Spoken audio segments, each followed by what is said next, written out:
Hello बच्चों, सी programming सीखने के लिए मेरे यूट्यूब चैनल लर्न प्रोग्रामिंग में आपका स्वागत है। आज हम लोग पढ़ेंगे do while loop in C language. Question है, describe do while loop with syntax, flowchart and example. Answer है, the do while loop is similar to the while loop except the fact that it is granted to execute at least one time। यानी कि do while loop के ही जैसा है, लेकिन do while loop में condition true रहे या false रहे, कम से कम एक बार जिस कोड को बार बार या कम से कम एक बार एग्जीक्यूट करना हो, उसके लिए डू व्हाइल लूप का प्रयोग करते हैं। The syntax of do while loop in C programming language.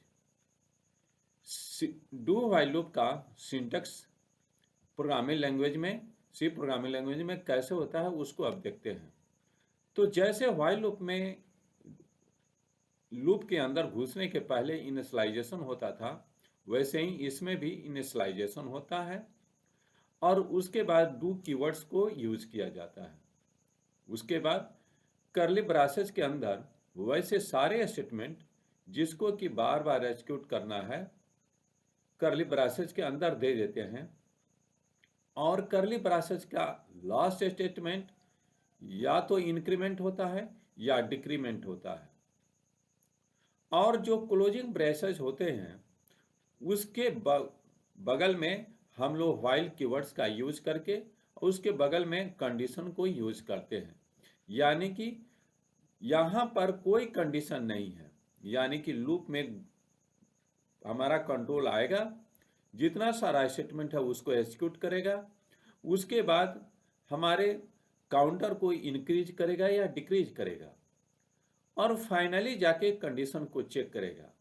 अगर कंडीशन ट्रू है तो फिर से इस कोड को एग्जीक्यूट किया जाएगा, अन्यथा ये कंट्रोल आगे स्टेटमेंट को एग्जीक्यूट करने के लिए मूव हो जाएगा। अब इसको हम एक फ्लो चार्ट के माध्यम से समझने का प्रयास करेंगे।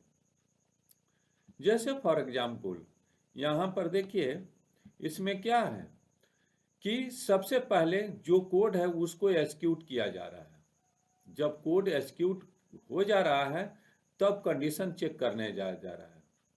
अगर कंडीशन ट्रू हो रहा है तो फिर से उस कोड को एग्जीक्यूट किया जा रहा है, ठीक है ना। अगर कंडीशन फॉल्स हो जा रहा है तो नेक्स्ट स्टेटमेंट को, यानी लूप के बाहर के स्टेटमेंट को एग्जीक्यूट किया जा रहा है। इसको एक छोटे से प्रोग्राम से हम लोग समझने का प्रयास करेंगे, ठीक है ना।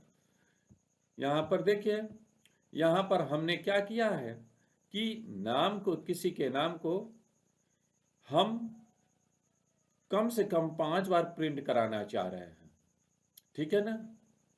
तो यहाँ पर क्या किए हैं, सबसे पहले इनिशियलाइजेशन, जैसे हमने बताया है कि लूप में घुसने के पहले कोई एक वेरिएबल लिया है जो कि काउंट करेगा कि कितने बार वो कोड जिसको कि बार बार एग्जीक्यूट करना है वो एग्जीक्यूट हो चुका है, जिसको कि दूसरी भाषा में काउंटर वेरिएबल बोलते हैं। तो यहाँ पर काउंटर वेरिएबल के रूप में हमने आई वेरिएबल को डिक्लेयर किया है और वहाँ पर 1 इनिशियलाइज कर दिया है, यानी इनिशियलाइजेशन का काम हो गया। उसके बाद डू कीवर्ड्स का यूज किए हैं और कर्ली ब्रेसेज ओपन कर रहे हैं, ठीक है ना। कर्ली ब्रेसेज ओपन के अंदर हमने लिखा है प्रिंटफ राजवर्धन कुमार, यानी ये नाम प्रिंट करेगा। उसके बाद हम आई के वैल्यू को अब बढ़ा दे रहे हैं, यानी I equal to I plus 1, यानी जो भी वैल्यू है उसमें एक 1 जोड़ दिया। उसके बाद कंट्रोल यहाँ से जाएगा और यहाँ पर आई के वैल्यू को चेक करेगा। अगर आई का वैल्यू ट्रू है तो फिर जाके ये कोड को एग्जीक्यूट करेगा, यानी फिर नाम को प्रिंट करेगा और फिर आई के वैल्यू को इंक्रीज करेगा। ये प्रक्रिया तब तक चलेगा जब तक ये कंडीशन ट्रू रहेगा, ठीक है ना। जैसे ही फॉल्स होगा ये लूप के बाहर के स्टेटमेंट को एग्जीक्यूट करेगा और अंततः प्रोग्राम टर्मिनेट हो जाएगा।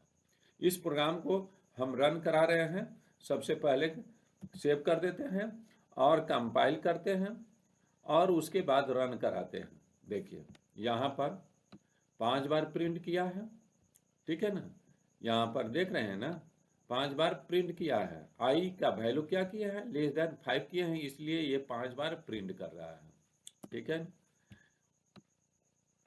अगर इस कंडीशन को हम फॉल्स कर दे रहे हैं, ठीक है, फॉल्स कर दे रहे हैं, जैसे ग्रेटर देन इक्वल टू कर दे रहे हैं, ठीक है, इसको सेव कर दे रहे हैं और कंपाइल कर रहे हैं। कंपाइल सक्सेसफुली हो गया और रन कर रहे हैं, ठीक है ना, रन कर रहे हैं।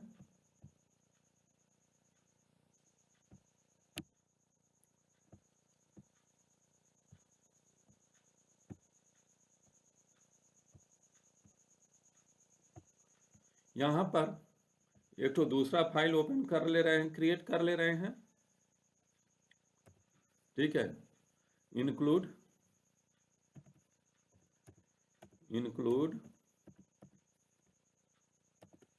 stdio.h, ठीक है, int main, ठीक है। इसके अंदर हम कोड लिख लेते हैं, एक तो वेरिएबल डिक्लेयर कर लेते हैं, int i इक्वल टू 1 कर दे रहे हैं, ठीक है ना, और उसके बाद डू कीवर्ड्स का यूज करते हैं, उसके बाद कर्ली ब्रेसेस का यूज करते हैं, और हम क्या चाह रहे थे, नाम प्रिंट करना चाह रहे थे। कम से कम एक बार चाहे कंडीशन ट्रू रहे या फॉल्स रहे,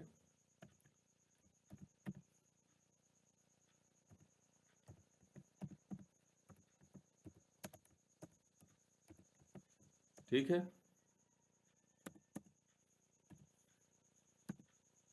हो गया। और उसके बाद हम आई के वैल्यू को इंक्रीज कर दे रहे हैं, i+1, ठीक है। और उसके बाद अब हम क्या कर दे रहे हैं, डू व्हाइल का प्रयोग करना है हमको ना, तो यहाँ पर व्हाइल कीवर्ड लिख देंगे और यहाँ पर लिख देते हैं i greater than equal to 5, greater than equal to 5, और ये उसके बाद यहाँ पर अब सेमीकोलन हम दे देंगे, ठीक है ना, और उसके बाद रिटर्न स्टेटमेंट देंगे, रिटर्न 0। इस तरह से अब कोड को सेव कर देंगे, ठीक है, इस कोड को सेव कर दिए। अब इसको कंपाइल करेंगे, ठीक है ना, और उसके बाद रन कराएंगे। देखिए यहाँ पर चूंकि आई का वैल्यू यहाँ पर पहले बार ही फॉल्स हो गया है, आई का वैल्यू ग्रेटर देन 5 होना चाहिए, ठीक है ना, तब जाके इसको रन करेगा, लेकिन आई का वैल्यू यहाँ पर क्या है, 1 है, इसलिए ये कंडीशन फॉल्स हो गया। तो इस तरह से हम देखते हैं कि चाहे कंडीशन ट्रू रहे या फॉल्स रहे, डू व्हाइल लूप में कम से कम एक बार कोड को एग्जीक्यूट किया जाता है। इसलिए ऐसी सिचुएशन जहां पर कोड को कम से कम एक बार एग्जीक्यूट करना हो, वहां पर हम लोग डू व्हाइल लूप का प्रयोग करेंगे, ठीक है ना। अब हमको उम्मीद है कि आपको यह हमारा वीडियो पसंद आया होगा। आप हमारे चैनल पर नए हैं तो लाइक कीजिए, सब्सक्राइब कीजिए, शेयर कीजिए, और फिर हम नेक्स्ट क्लास में मिलते हैं। धन्यवाद।